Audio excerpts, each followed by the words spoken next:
Então, galera, nossa banquetinha ficou pronta, bem firme, tá? E agora acho que o nosso filmmaker vai poder trabalhar melhor, né? Aí. Então agora a gente continua com os vídeos, né? Porque tava rolando um protesto feio aqui, galera. Vocês tinham que ver, o negócio tava brincadeira não.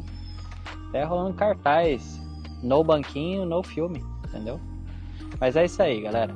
Agora é bola pra frente, né? E fazer muito vídeo bom pra vocês ainda. Espero que vocês tenham aprendido bastante através dessa banquetinha. É algo um pouquinho diferente do que a gente tem costumado trazer para vocês, mas dentro do escopo aqui da marcenaria, né? São coisas que a gente aprende e pode usar de várias formas. Então, espero que vocês tenham gostado. Se vocês gostaram, deixa o seu like aqui, considere se inscrever no canal se ainda não se inscreveu. É isso aí. Tchau, obrigado.